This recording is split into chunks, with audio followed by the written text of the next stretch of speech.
A gente vive nas montanhas do norte, longe da civilização, perto de lugar nenhum, à beira do fim do mundo, onde se anda a vida inteira e se morre na véspera de chegar. E nesse mesmo lugar, que só tem uma casa que é a nossa, é onde a gente mora. 1, 2. Filho, não devia morrer! Já dizia minha mãe, sentada nessa cadeira à beira da morte, esperando essa nau de loucos passar, sem decidir se vai ou se fica. 1, 2. O meu sonho é viajar na direção do sul, do sol, sem lei, sem mãe, e ser rei de uma ilha nos trópicos, ou quem sabe, imperador de um desses continentes, porque isso sim é terra de ninguém. Dizem. 1, 2. Mãe, mãe, mãe. Peter não sabia se era hora de rir ou comemorar a liberdade. Mas eu confesso a vocês que ele procurou um sentimento de pesar dentro de si. Mas não encontrou. Às vezes é muito difícil entender a cabeça e o coração de alguns personagens. Oi pessoal, André Farias, professor de teatro adulto nas oficinas culturais de Jundiaí. Essa é a nossa 15ª aula e eu começo com esse texto lindo do Luiz Alberto de Abreu. Para quem tiver mais curiosidade, o texto chama-se Nau de Loucos. O que eu acabei de fazer? Um monólogo. E o que a gente vai falar hoje? Vamos falar de monólogos, de diálogos, de cenas curtas, de esquetes. E o que será que é isso? Na aula passada a gente falou sobre cinema. Eu falei para vocês assistirem o filme Parasita para a gente conversar sobre personagem, ação, enredo, direção, sonoplastia, dramaturgia, iluminação, figurino, enfim, tudo isso que envolve o cinema e o teatro. E elaborei questões sobre o filme, né? Questões que vocês vão me responder. Questões como qual a sua opinião, quais as cenas mais fortes, as mais fracas, fale sobre isso, qual ator você interpretaria, por quê, né? Como que você imagina que foi gravada a cena da inundação, né? Que eu dei spoiler. O que mais te impressionou, fale sobre as classes sociais, né? E qual o clímax? Então são essas questões que eu estou esperando de vocês, tá bom? Hoje a gente vai falar sobre monólogos. O que é um monólogo? É uma peça feita por uma pessoa só. E a gente também sabe que essa pessoa nunca está só, porque ela sempre depende de um iluminador, que é uma pessoa que faz a iluminação, de um sonoplasta, que é a pessoa que faz a sonoplastia. E, enfim, né, tem muita gente envolvida nisso. Tem a pessoa que divulga, a pessoa que vai atrás de patrocinadores, a pessoa que vende, né, esse monólogo. Então tem todo mundo envolvido para a apresentação desse monólogo.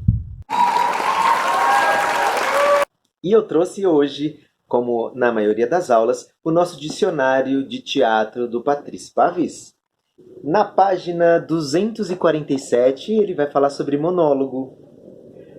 O monólogo é um discurso que a personagem faz para si mesma. Encontra-se também o termo solilóquio.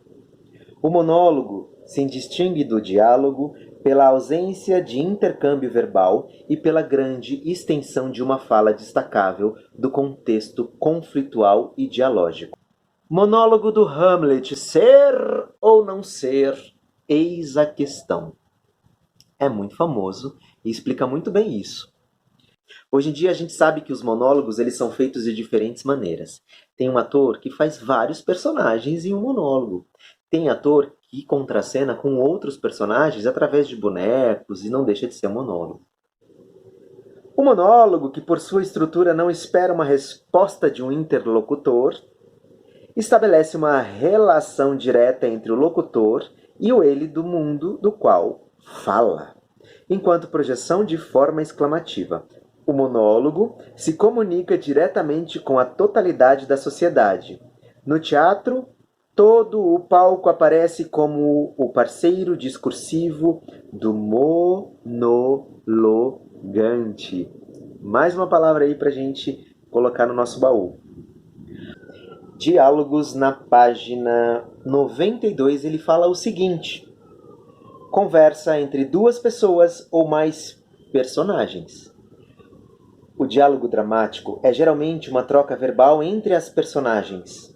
Outras comunicações dialógicas sempre são possíveis entre uma personagem visível e uma personagem invisível, entre um homem e um deus ou um espírito, entre um ser animado ou um ser inanimado. Ou seja, diálogo é uma troca, é uma conversa. Não importa se com outra personagem, com uma pessoa que não esteja, com um ser que não exista, tá? É essa troca. A partir do momento que concebemos o teatro como apresentação de personagens atuantes, o diálogo passa a ser naturalmente a forma de expressão privilegiada. Diálogo e monólogo jamais existem sob uma forma absoluta. Além disso, a transição entre os dois é muito fluida e tem-se a vantagem de distinguir entre vários graus de dialogismo ou de monologismo numa mesma escala contínua. Assim, o diálogo do drama clássico é muito mais uma sequência de monólogos organizados de maneira autônoma do que um jogo de réplicas semelhante a uma conversa animada, como no diálogo cotidiano. Na página 143, ele vai falar pra gente o que é esquete. O esquete é uma cena curta que apresenta uma situação geralmente cômica, interpretada por um pequeno número de atores sem caracterização aprofundada ou de intriga aos saltos e insistindo no momento engraçado e subversivo. Seu princípio motor é a sátira, às vezes literária, paródia de um texto conhecido ou de uma pessoa famosa, às vezes grotesco e burlesca, no cinema ou na televisão, da vida contemporânea. E o que é isso agora que a gente acabou de ler?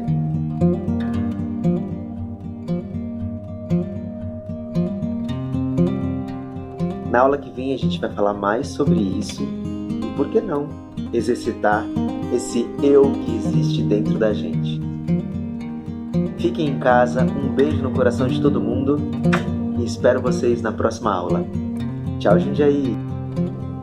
Oi pessoal, André Farias, professor de teatro infanto-juvenil. Errei. Na aula passada a gente falou sobre...